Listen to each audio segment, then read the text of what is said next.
I'm happy to report that this channel just hit 50,000 subscribers, and I want to let you guys know that I am extremely grateful and happy to see that we've come this far. I wanted to make a thank you video for you guys where I answer 50 of your questions, mostly regarding the NBA and its history, but you also asked me a few more personal questions as well. Number 1.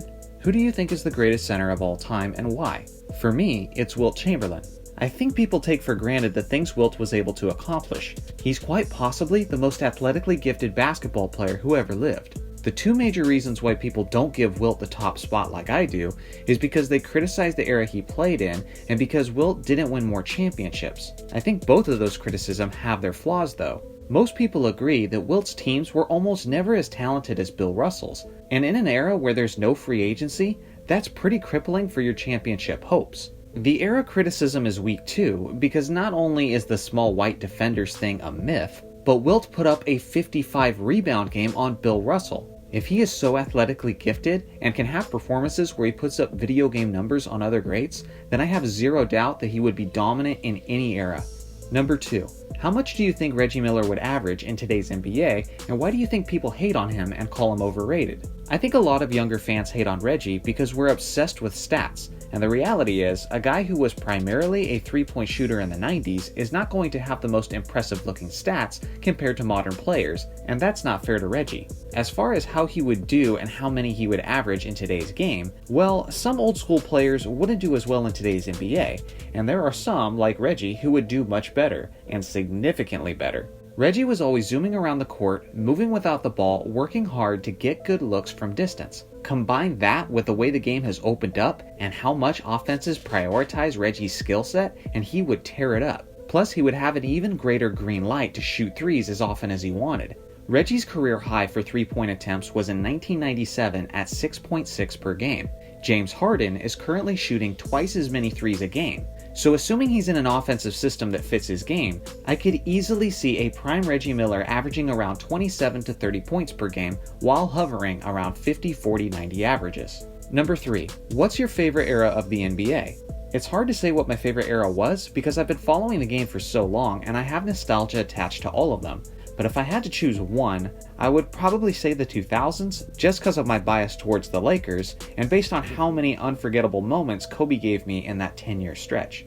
Number 4. How would LeBron do in the 80s? I plan on making a video on this in the future, but I think he would do well and be one of the best players right there with Magic, Bird, Isaiah Thomas, Dominique Wilkins, and Michael Jordan. A lot of my older viewers won't like to hear that, but it's true because LeBron is skilled in so many ways, and this past season, we've seen LeBron thrive from the point guard position in a fast break, Showtime-esque offense. The pace of play was often very fast in the 80s, and he would fit right in. He would have to get used to the absence of flagrant fouls, meaning the Pistons and Celtics are going to try to destroy him every time he attacks the paint. He's also going to have to get used to hand checking and stricter traveling calls, but even though LeBron is going to have to adapt to the 80s are also going to have to adapt to LeBron. The instant LeBron crosses half court as a strong 6'9" player shooting threes from 30 feet and hitting them with regularity, defenses will be looking at him like he's an alien. I haven't factored in all the aspects yet to determine what I think he would average. I'll save that for the video. But I will say again that I firmly believe that after some time, LeBron would adapt and he would thrive. Number 5. What's your top 5 centers of all time? As I mentioned earlier, Wilt is 1, Kareem is 2, Bill Russell is 3, Hakeem is 4, Shaq is 5. Honorable mention goes to Moses Malone. Now feel free to tell me how stupid I am in the comments. Number 6. Why do you think George Mikan's era is never discussed? Simply put, because the game was in its infancy and most people didn't witness him play. Who's the biggest advocates for Jordan's greatness? People who watched him play. Who's the biggest advocates for LeBron's greatness? Youngins who are currently watching him play. Now who are the advocates for Mikan's greatness? No one, because they aren't around anymore. Not to mention, the league wasn't even all that popular around that time, so even when he was playing, most people weren't watching. I plan on making a George Mikan video, but it's going to be tough, because there's limited footage, and I'm not going to pretend to know all the ins and outs of his game, but I'll go off of the information I can gather. I obviously don't think George would do well in the modern NBA if you drop him in cold turkey. But that doesn't matter. The game was so different, and it has evolved so much, from the way players train, to the way it's played, to the rules it's played by. MIKAN was a pioneer for NBA big men and NBA superstars in general, so his impact certainly needs to be appreciated more than it is, regardless of the fact that it makes sense why people don't talk about him as much.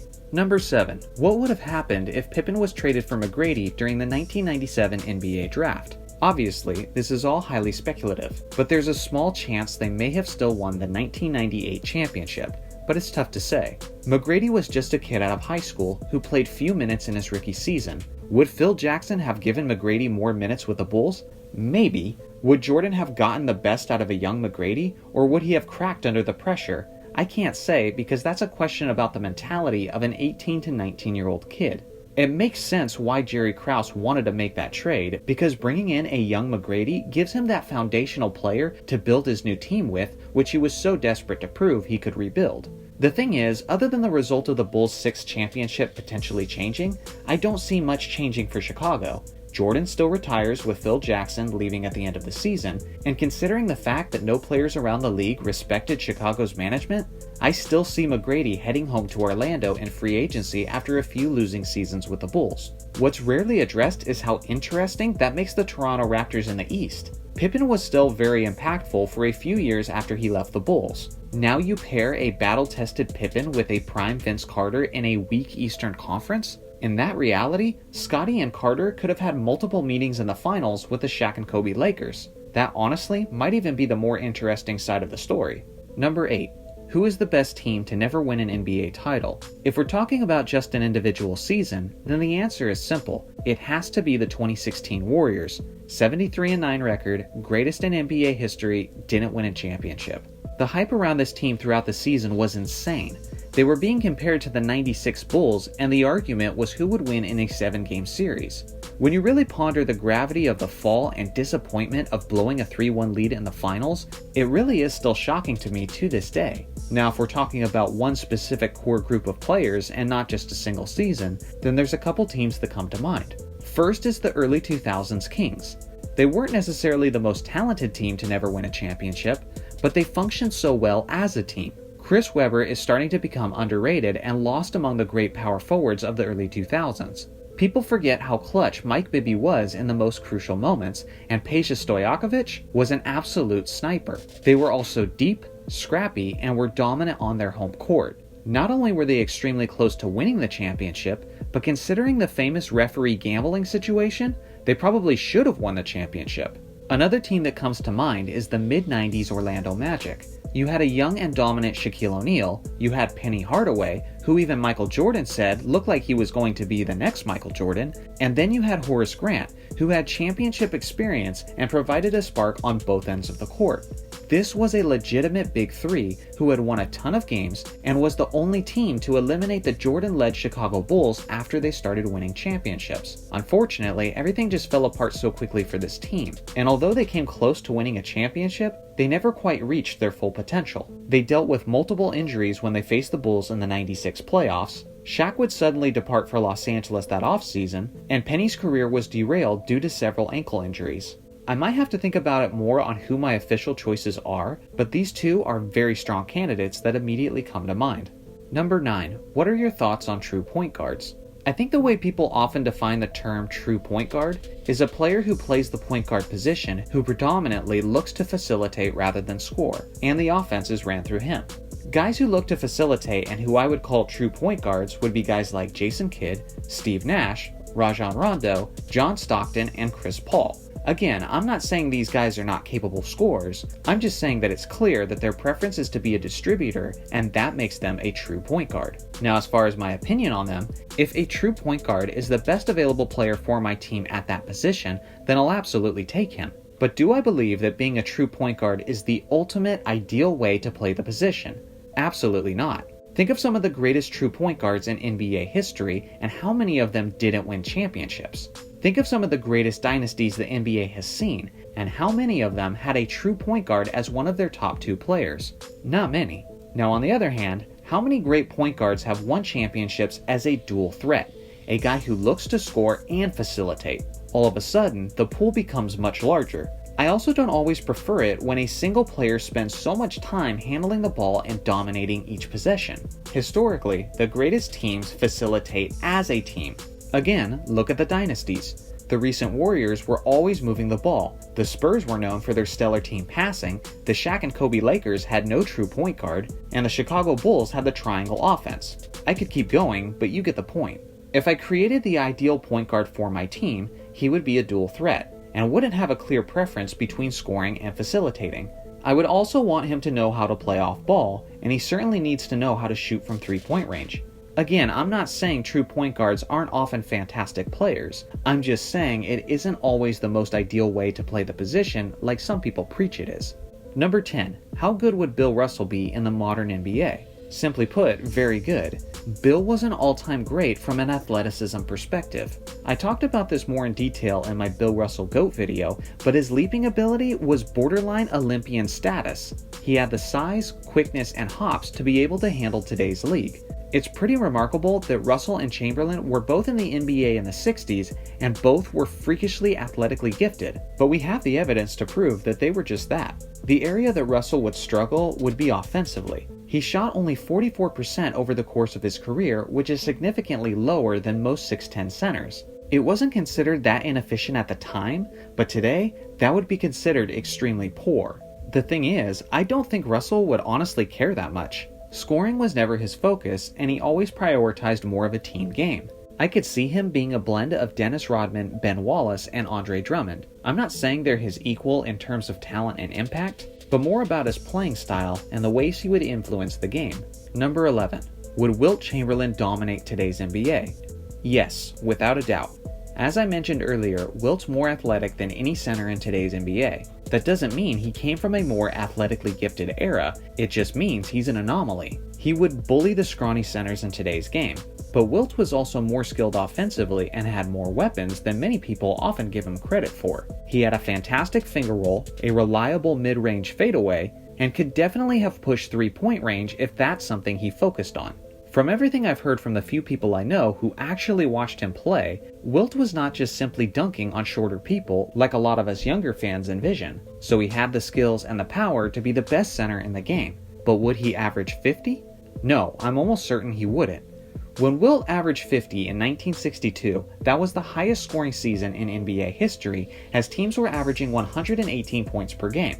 That's 7 points higher than even today's inflated offense. There's also questions about Wilt in the modern game that's almost impossible to answer. In 1962, he played 48 minutes per game. That's completely unheard of. Would modern day coaches let Wilt play 48 minutes a game when other elite players around the league are only averaging 36? I don't know. Number 12. If you could choose a player to have a ring who doesn't have one, who would it be and why? I love this question and would like to hear who you guys would choose in the comments section. But for me, the choice is easy, and I felt this way for the longest time. I wish Charles Barkley had won a championship.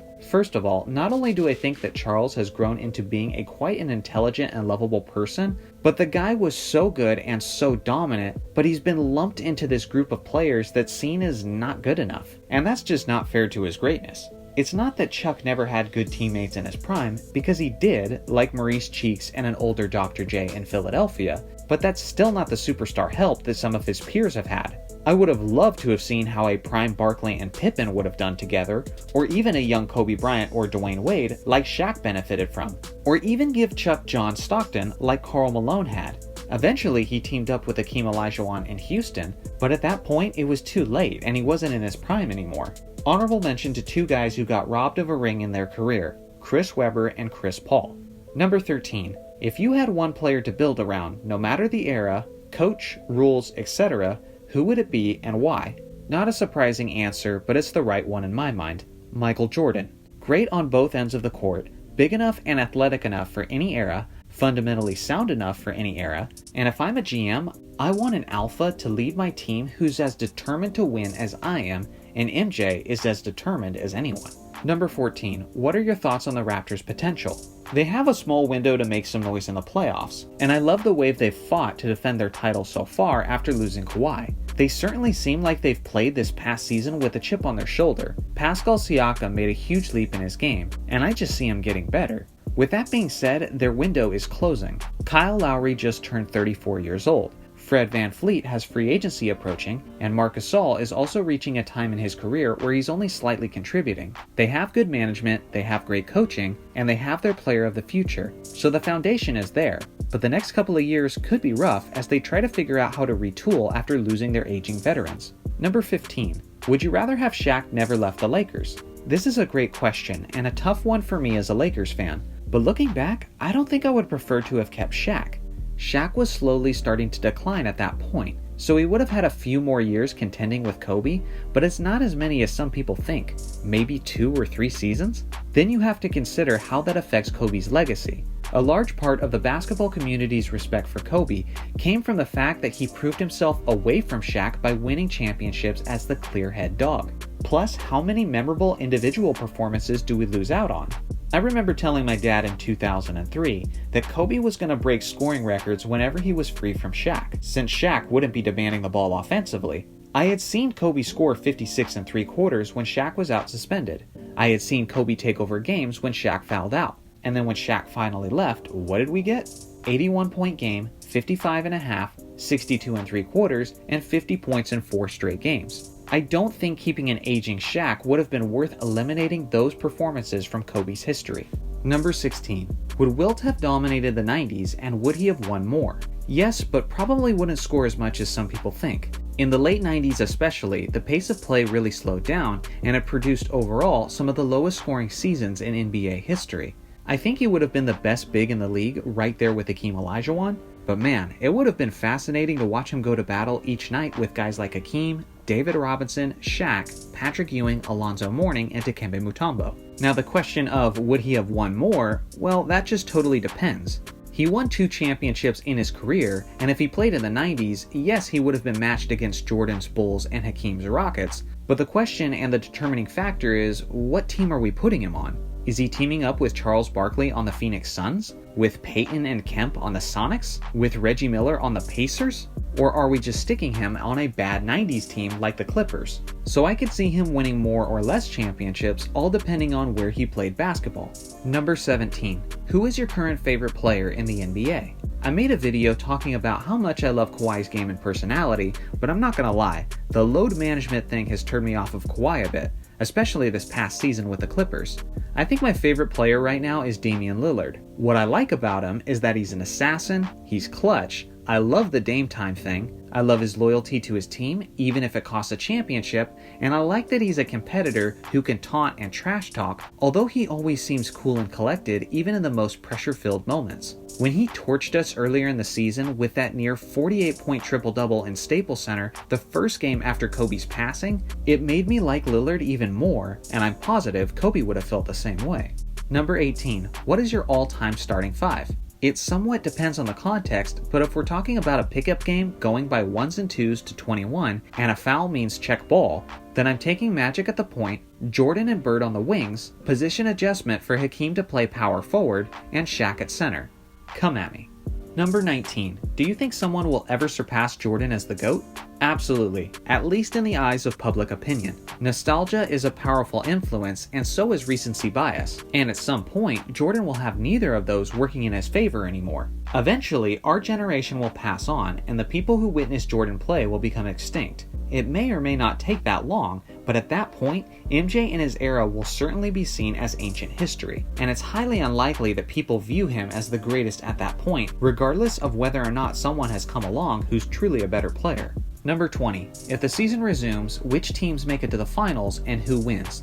Clippers and Bucks, Clippers win, and I think I just bled a little inside as I said that. Number 21. Do you think today's players are really bigger, faster, stronger than players in the 90s, or is that just a myth? Generally speaking, yes, but of course there's always exceptions. It is true that players today are typically a tiny bit more athletic, but that's also expected as fitness routines, modern technology, and modern medicine grow more advanced. But that doesn't always mean I'm going to give the advantage to the modern players when comparing eras, because theoretically, if we took a player from the 80s or 90s, put him in a time machine, and brought him to modern basketball, he too would be able to use that modern technology, medicine, and training, and he would naturally get better as well. So do I think it's okay to recreationally compare players from different eras? Yes. But if you ignore that detail, I think you're doing a huge disservice to players from previous generations. Number 22. Why do people forget that Dirk had 3 flu games in the 2011 finals? Simply put, because Dirk isn't as marketable as Michael Jordan. Number 23. Who do you think is the best in the post power forward of all time? Well, I assume you're talking about scoring from the post, and if that's what you mean, then it has to be Kevin McHale. Through Kevin's career, the vast majority of his scoring was in the post with his back to the basket. He had incredible length, a high release point, impeccable footwork, and a high offensive IQ. He was so unstoppable in that aspect that his teammates called it the torture chamber when he went to work in the post. If I still haven't got the point across of how unstoppable he was from the post, consider the fact that during his prime, he shot around 60% from the field and 80% from the free throw line. 24. In your opinion, who is the most versatile defender of all time, and explain why it's Wilt? Well, although I think it's funny that you prompted me to say it's Wilt, it's hard for me to say beyond a shadow of a doubt that I could put Wilt on a quick point guard or 2 guard on the perimeter, and that he had the lateral capabilities to handle that. I could speculate, but I've never seen footage or evidence of Wilt doing that. On the other hand, I've seen Dennis Rodman successfully defend every position on the court at one time or another. I might be talking about 2 different time frames from Rodman, because he definitely did bulk up a bit later in his career, but the reality is, I've seen Rodman successfully slow down Magic Johnson, Michael Jordan, Larry Bird, Karl Malone, and Shaquille O'Neal.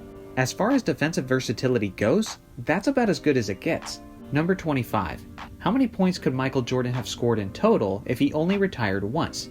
Well, in Jordan's 13 healthy seasons in his career, he averaged about 2,400 points per season, so even if you conservatively round that down to 2,000 points per season for each season that we fill in, Jordan's finishing his career with or close to 40,000 points, which would be around 1,500 points ahead of Kareem for the top spot on the all-time scoring list. Number 26. What are your thoughts on Vince Carter? He's awesome. As a general basketball fan, I wish him and McGrady would have stuck together, and as a Lakers fan who was winning championships at the time, I'm glad they didn't. One of the sad things in terms of basketball and this pandemic is how Vince Carter kind of low-key retired on social media just moments after everything was shut down. I wish people would be talking about that more right now, so I do plan on making a video about him pretty soon. Number 27. If you were to make a duo of a current player and a retired player, both in their prime, who would you choose and why? I'm probably being a little emotional and unoriginal with this pick, but Kobe and LeBron. I understand a lot of us old school fans hate the buddy-buddy culture sometimes in the NBA, and we just want the best players in the league to compete against each other instead of teaming up. But after LeBron joined the Lakers, it's really just piqued my curiosity as to what it would have looked like. Number 28. Who would win a game of one-on-one, MJ or Kobe? One-on-one is different than a game of 5-on-5. Jordan stans won't like this, but a prime Kobe versus a prime MJ? I think it's a toss-up, and even MJ has made comments that make me think he might feel the same way. Number 29. What are your thoughts on Giannis? Probably the same as most people. I love his game, his personality, and the way he approaches the game. Obviously, I think improving his three-point range to keep defenses honest is something he should continue to prioritize, but he's doing that and slowly getting better. One criticism is that in the last 2 All-Star games, he's clearly proven that he's the worst team captain and the worst evaluator of talent in the history of everything. Number 30. Where do you put Karl Malone all time? Off the top of my head, top 20 probably. Eventually, I'll do a video ranking my 50 greatest players of all time, but I'm still a ways from that. Number 31. Do you think anyone can top Bill Russell's 8 titles in a row?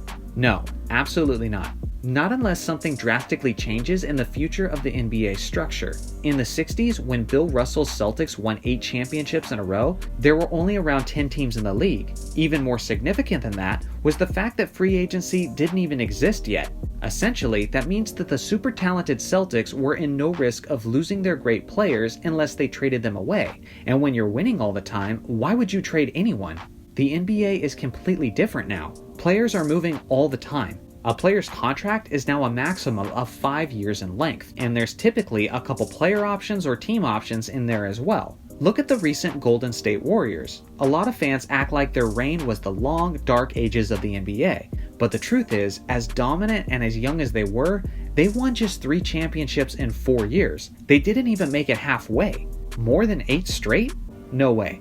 Too many teams, too much freedom, and too many injury possibilities. 32. Who is the greatest point guard of all time? The greatest point guard of all time is Magic Johnson. If you want the explanation, check out my Magic Johnson GOAT video. Number 33. Who is a better point guard, Isaiah Thomas or John Stockton? As I mentioned earlier, I often prefer the dual threat rather than the pure point guard. Most of my subs know that I'm pretty pro John Stockton, but in my opinion, Isaiah Thomas is the second greatest point guard of all time. One thing Isaiah has on Stockton is I can say beyond a shadow of a doubt that Isaiah Thomas is a winner, and you can't really say that about Stockton. Isaiah has 2 championship rings, and during his prime, he beat Jordan's Bulls, Bird's Celtics, and Magic's Lakers. No one else can say that. He had one of the greatest handles ever. He often took over a game with his scoring, but he could also do it with his distributing. One thing Stockton has on Isaiah is health and longevity, and because of that, Stockton's career numbers crush Isaiah's.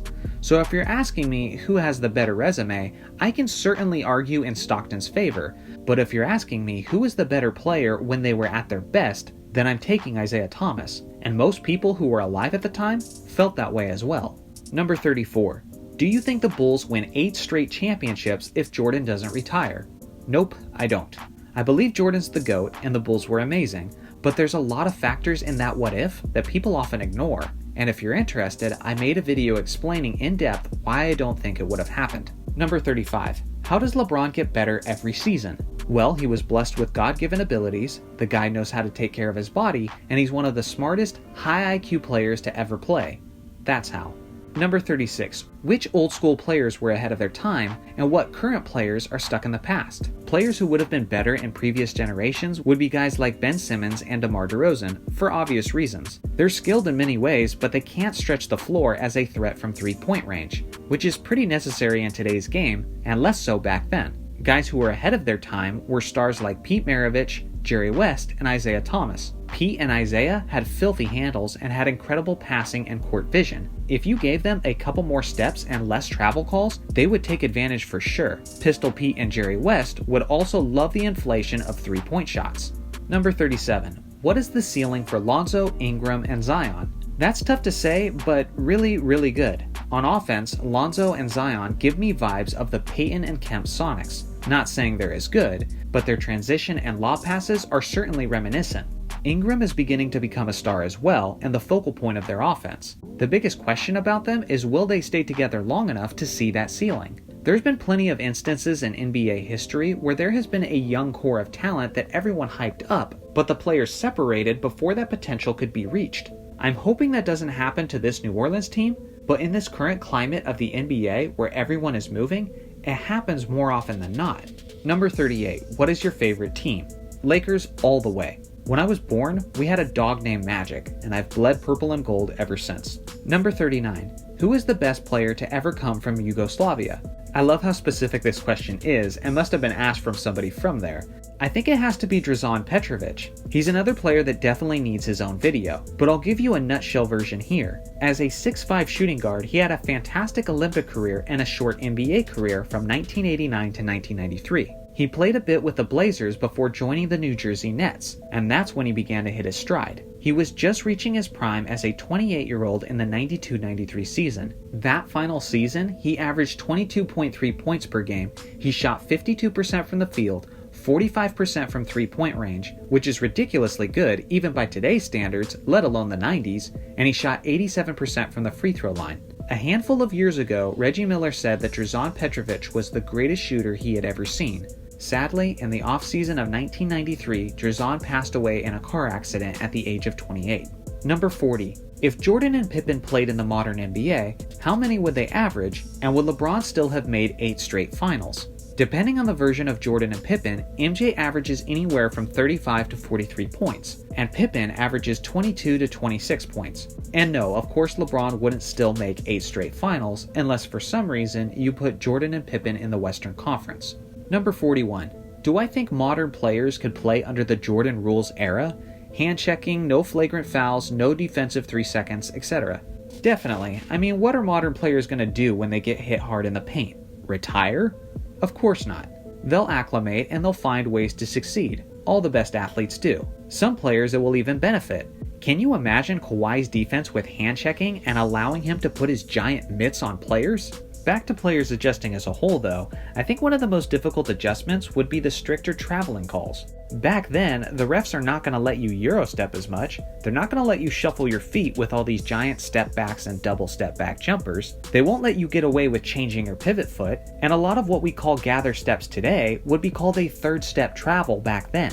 That would be a huge adjustment to their go-to moves and for the very nature of how they attack offensively, but it's an adjustment that they can make over time. This narrative that players today wouldn't survive in an earlier era is kind of ridiculous if I'm being honest. Number 42. Can the Bucks win a championship with their current roster? Of course, the road through the East is easier than it's been in years, so I wouldn't be surprised to see them in the NBA Finals. They're not my favorites to win it all, but they have a legit shot. Number 43. Who is better, Kobe or LeBron, and why? Statistically speaking, LeBron has the edge. Higher averages and higher all-time numbers. If you argue in favor of Kobe, it's for things that go beyond the stats. It's the fact that he won a ring with a broken finger on his shooting hand, or the fact that he has more championships in total. Honestly, I could argue either way, and I did in my GOAT series. I'm hesitant to rank them now considering recent events, so I'll save my official ranking for them when I do my top 50 players video later this year. Number 44. How many teams will you include in your GOAT team series? A lot, and the list can definitely change, but tentatively, on the list are the teams on the screen. Feel free to pause the video if you want a longer look. And then these are the teams that might get a video, but I'm not sure yet. Feel free to let me know your thoughts in the comments below. Number 45. What motivated you to start YouTube? So essentially, the three things that motivated me to start the channel was the love for the game, other YouTubers, and Kobe Bryant. Number 46. What's your favorite memory of an NBA game? So obviously, I'm gonna think of a Laker moment as a lifelong Lakers fan, but it's Game 4 of the 2002 Western Conference Finals against the Sacramento Kings. We're down 2-1 in the series and we're currently losing by a lot. As a Lakers fan, I know we can't lose this game. Throughout the season, it felt like Sacramento was clearly the better team. So if we lose and go down 3-1, I know we're not coming back from that. So I'm about 12 years old, I'm super nervous, and me and my family are at my grandparents' place, which is about a 30-minute drive away from home. I'm watching upstairs, super emotionally invested into the game, while the rest of my family is socializing. The third quarter is coming to a close, and that's when I find out it's time for us to go home, which is brutal, because this is the most significant game of the season, and we're going to be on the road as the fourth quarter is underway.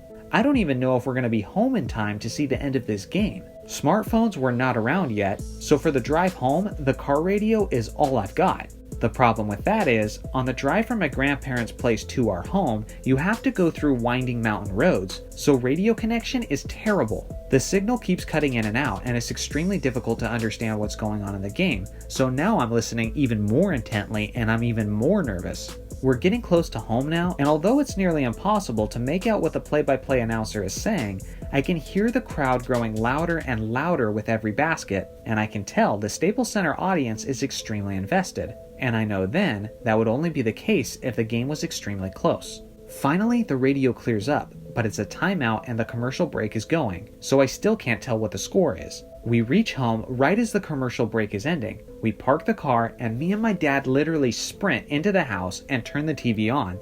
And that's when I find out it's a 2-point game, Lakers ball, just seconds remaining, and that's when this happens. It's a 2-point Sacramento lead. We're down to 7 seconds. Bryant putting the move on Christie. Rebound O'Neal, coming up short. Ori for the win.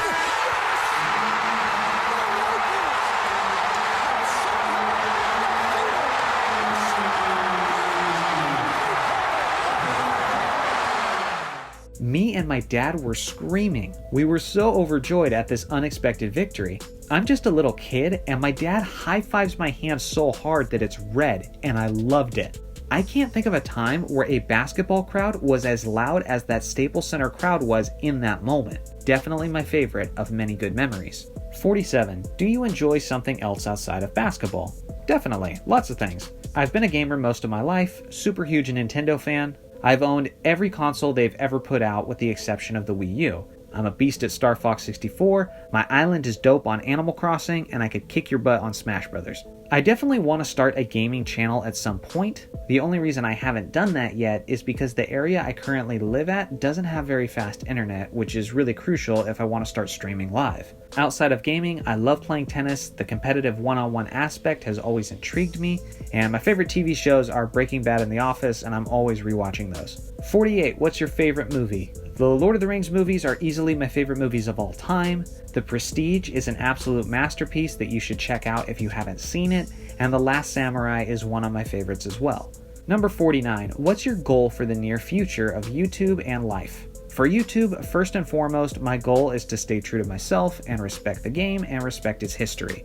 No matter how big my channel gets, I'm determined to stay true to that vision. Beyond that, ever since I started the channel, even when I had less than 100 subscribers, the YouTube silver play button has been on the wallpaper of my computer. It's the award YouTube sends you when your channel hits 100,000 subscribers. That's still my goal in the near future, and thanks to you guys, we're halfway there. So again, thank you so much for helping me make this happen. 50 and final question. Did you play basketball, and if so, how far did you go?